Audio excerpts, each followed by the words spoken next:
வந்த வினையும் வருகின்ற வல்வினையும் கந்தன் என்று சொல்ல கலங்கிடுமே. செந்தில் நகர் சேவகா என்று திருநேற்று அணிபவருக்கு மெவ வராதே வினை. சிங்கார வேலனுக்கு அரோகரா. எண்ணம் போல் வாழ்க்கை, எண்ணம் போல்தான் வாழ்க்கை. இந்த சிங்கார வேலனின் பிள்ளைகளுக்கு இந்த முருகன் அன்பும் ஆசிர்வாதமும் என்றுமே முழுமையாக கிடைக்கும். சிங்காரவேலன் அன்பும் ஆசிர்வாதமும் என்றுமே முழுமையாக கிடைக்கும். அன்பு தங்கமே, இன்று உன் சிங்காரவேலன் என்னுடைய வாக்கினை தர வரவில்லை. மாறாக உன்னுடைய குலதெய்வத்தின் வாக்கு ஒன்றினை கொண்டு வந்திருக்கின்றேன். நான் கொண்டு வந்திருக்கின்றேன் என்றால் அதற்கு ஒரு காரணம் இருக்கிறது அல்லவா? அதை உன்னால் புரிந்து கொள்ள முடியும் அல்லவா? என் தங்கமே, உன்னுடைய குலதெய்வத்திற்கு உன்னுடைய குடும்பத்தில் இருக்கின்ற ஒரு நபரின் மீது அதிருப்தி ஏற்பட்டிருக்கிறது. அந்த அதிருப்தியானது என்று உன்னிடத்தில் பேச வேண்டும் என்று அவர்களை தூண்டியிருக்கிறது. எல்லாவற்றிற்கும் ஒரு மிகப்பெரிய காரணம் ஒன்று இருக்கின்றது. அதற்கு காரணம் என்ன தெரியுமா? உன்னுடைய குலதெய்வத்தின் மனதில் இருக்கின்ற அந்த நீங்காத வேதனைதான். நம் குலத்தில் இருக்கின்றவர்களே இது போன்று செய்கின்றார்களே என்று மிகுந்த மனவேதனையில் இருந்து கொண்டிருக்கின்றார்கள். என் தங்கமே, உன்னுடைய மனதிற்குள் இப்பொழுது என்னென்ன எண்ணங்கள் ஓடுகிறது என்பதனை எல்லாம் புரிந்து கொள்ள முடிகிறது. என் குலத்தில் அப்படி யார் இப்படிப்பட்ட ஒரு சூழ்நிலையை உருவாக்கி இருக்கின்றார்கள்? குலதெய்வத்திற்கு அவர்கள் மீது வெறுப்பு வருகிறதே என்றால் அப்படி என்ன நடந்துவிட்டது என்று நீ நினைக்கின்றாய்? என் தங்கமே, இதை நீ உன் குலதெய்வத்தின் வாயாலே கேட்டுக்கொள். இப்பொழுது இந்த சிங்காரவேலன் உன்னுடைய குலதெய்வத்தின் வாக்கினை அப்படியே சொல்கின்றேன். அவர்கள் என்னிடத்தில் என்ன சொன்னார்கள் அதை நான் உன்னிடத்தில் அப்படியே சொல்லி தெரிவிக்கின்றேன். என்னவென்பதனை நீ முழுமையாக புரிந்து கொண்டால் போதும். உனக்கு என்ன நடந்தது, எதனால் இப்பொழுது இப்படி நடக்கிறது என்பதனை தெரிந்து கொள்வாய். என் தங்கமே, இதோ உன் குலதெய்வம் சொன்னதை நீ முழுமையாக கேள். என் தங்கமே, நான் தான் உன்னுடைய குலதெய்வம். என்னுடைய குலத்தில் இருக்கின்ற எல்லா குழந்தைகளையும் நான் ஒன்று போலத்தான் பார்க்கின்றேன். அதுபோல அவர்களும் எல்லோருக்கும் ஒற்றுமையாகத்தான் இருப்பார்கள் என்று நான் எந்நாளும் நினைத்து கொண்டிருக்கின்றேன். நான் இங்கே பாடுபடுவது என்னுடைய குலத்தில் இருக்கின்ற எல்லா குழந்தைகளுக்கும் சந்தோஷமாக இருக்க வேண்டும். அவர்கள் எப்பொழுதும் ஒற்றுமையாக இருந்து இந்த குலத்தை நல்லபடியாக வழிநடத்திட வேண்டும். எனக்கு பூஜைகளை செய்யும் பொழுதெல்லாம் இவர்கள் ஒற்றுமையாக நின்று கொண்டிருக்க வேண்டும் என்றுதான் நான் நினைக்கின்றேன். ஆனால் இவர்களோ இப்பொழுது என்ன செய்து கொண்டிருக்கின்றார்கள் தெரியுமா? என் தங்கமே, உனக்கு இந்த விஷயம் தெரிந்திருக்க வாய்ப்பில்லை. ஏனென்றால் அவர்கள் என்னிடத்தில் வந்து சொன்ன விஷயம் எனக்குத்தானே தெரியும். என் தங்கமே, உன்னை பற்றி அவர்கள் என்ன சொன்னார்கள் என்பதனை நான் மட்டும்தான் அறிவேன். அது எத்தனை பெரிய தவறான விஷயம் என்பதனை உனக்கு தெரிந்த பிறகு இப்பொழுது அவர்கள் மீது நான் மிகப்பெரிய வெறுப்பில் இருந்து கொண்டிருக்கின்றேன். என் தங்கமே, மிகப்பெரிய துரோகத்தை உனக்கு செய்ய வேண்டும் என்று என்னிடம் வந்து கேட்கின்றார்கள். நீ என்னுடைய குலசாமி அல்லவா? என் மனதில் இருக்கின்ற இந்த வேதனையை நீ போக்கி தந்துவிட மாட்டாயா? என் மனதை அவர்கள் வேதனைப்படுத்தி இருக்கின்றார்கள். அதனால் அவர்களை எப்படியும் ஏதாவது ஒன்று செய்ய வேண்டும். அவர்கள் வாழ்க்கையிலிருந்து மீள முடியாத அளவிற்கு ஏதாவது ஒரு கஷ்டத்தை கொடுக்க வேண்டும் என்று என்னிடத்திலே வந்து கேட்கின்றார்கள். என் தங்கமே, அப்படி யாருடைய மனதில் நீ வேதனையை ஏற்படுத்தி இருக்கின்றாய் என்று சற்று சிந்தித்துப்பார். அவர்கள் இன்று உன் வாழ்க்கையே இருக்கக்கூடாது என்றல்லவா நினைக்கின்றார்கள். நான் இங்கே ஒருவரின் ஒற்றுமைக்காகவும் பாடுபட்டு கொண்டிருக்கின்ற நேரத்தில் என் சன்னதியில் வந்து நின்று கொண்டு நீ வாழக்கூடாது என்று அவர்கள் சொன்ன வார்த்தை என் மனதை ரணமாக்கியது. நிஜமான உண்மை என்னால் அதை தாங்கிக் கொள்ள முடியவில்லை.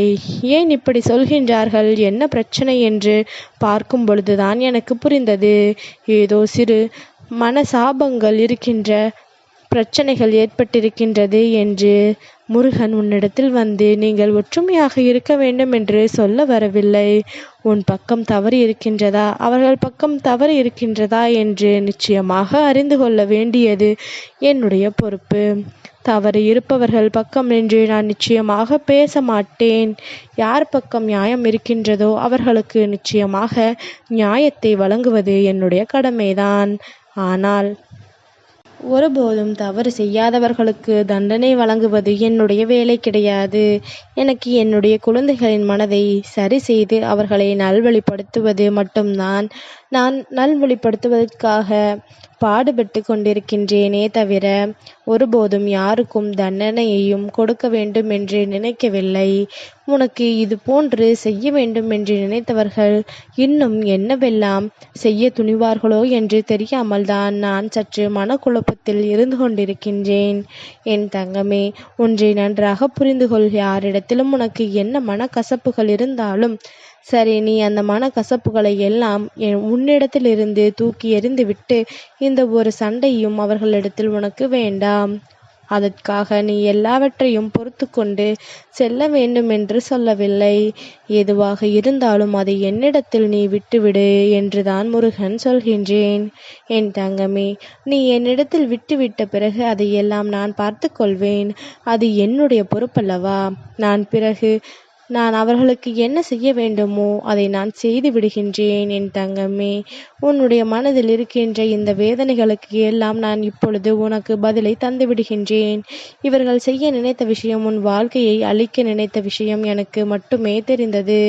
நான் இப்பொழுது உன்னிடத்தில் சொல்லி இருக்கின்றேன். அதனால் நீ பயப்பட வேண்டாம். சொன்னது என்னிடம்தானே. உனக்கு ஏதாவது ஆக வேண்டும் என்றால் அது என்னை தாண்டிதானே ஆக வேண்டும். என் தங்கமே, இப்பொழுது என்னிடத்தில் வந்து உன்னுடைய வாழ்க்கையை கெடுக்க வேண்டும் என்று சொன்னதற்கு அவர்களை விட்டுவிட்டேன் என்று நினைக்கலாம். நிச்சயமாக அவர்களை நான் விட்டுவிடவில்லை.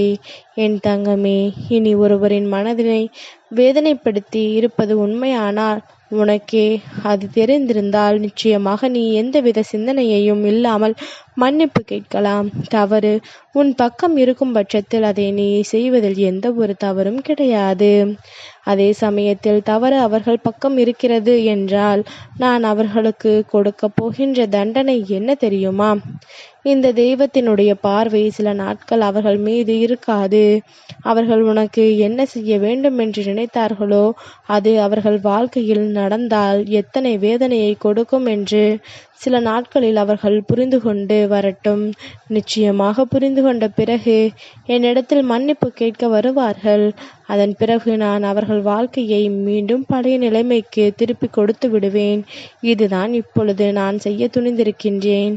உனக்கு இதனை தெரிந்து கொள்ள வேண்டும் என்றால், ஏனென்றால் எல்லோரும் நம்மோடு நன்றாக இருப்பார்கள். நாம் ஒருவருக்கொருவர் நல்லதை செய்தாலும் கெட்டதை செய்தாலும் நம் மீது வஞ்சக எண்ணம் ஒருவருக்கு வந்துவிட்டது என்றால் அவர்கள் குலதெய்வத்திடம் கூட வந்து வாழ்க்கையை அழிக்க சொல்வார்கள் என்பதனை நீ புரிந்து கொள்ள வேண்டும். குளத்தில் இருக்கின்றவர்கள் சில பேர் என்னுடைய கோவிலில் நின்று சண்டையிடுகின்றார்கள். இதுவெல்லாம் எனக்கு எத்தனை வேதனையை ஏற்படுத்தும் என்பதனை அறிந்திருக்க அவர்களுக்கு வாய்ப்பில்லை. என்னுடைய பொறுமைக்கும் ஒரு எல்லை உண்டு. என்னுடைய பொறுமையின் எல்லை மீறும் பொழுதுதான் அவர்களின் குலத்தை நான் காக்காமல் சென்று விட்டால் என்ன செய்து விடுவார்கள்? நான் அவர்களின் குலத்தை காக்கின்ற தெய்வம். அவர்களை எத்தனை அன்போடு என்னாலும் அரவணைக்க காத்து கொண்டிருக்கின்றேன். அவர்கள் மீது எத்தனை அன்பினை அள்ளி கொடுத்து காத்து கொண்டிருக்கின்றேன். ஆனால் அவர்களோ என் மீதும் என்னை பற்றிய சிறிதளவு சிந்தனை கூட இல்லாமல் இது போன்று செய்து விடுகின்றார்கள் அல்லவா? நிச்சயமாக இவையெல்லாம் மாற வேண்டும். உன்னுடைய வாழ்க்கையில் நடந்த எல்லாவற்றையும் நான் மாற்றிக் கொடுக்கின்றேன். நீ சந்தோஷமாக இருக்க வேண்டும். தவறு செய்திருந்தால் மன்னிப்பு உன் பக்கம் இருக்க வேண்டும். தவறு இல்லை என்றால் தண்டனையும் நான் வழங்குகின்றேன். என் தங்கமே, உன்னுடைய குலத்தின் வாக்கினை கேட்பாய் அல்லவா?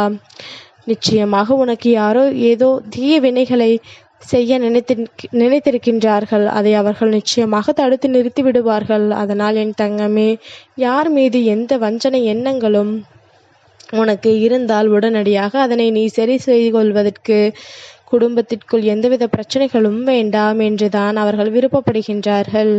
குல ஒற்றுமையாக இருந்தால்தான் அவர்கள் மனது சந்தோஷம் அடையும் என்றார்கள். என் தங்கமே, உன்னுடைய பிரச்சனையை அவர்களிடத்தில் தீர்க்க முடியவில்லை என்றால் அப்படிப்பட்ட நபர்களை விட்டு நீ விலகிவிடு. அதில் எந்த ஒரு தவறும் இல்லை.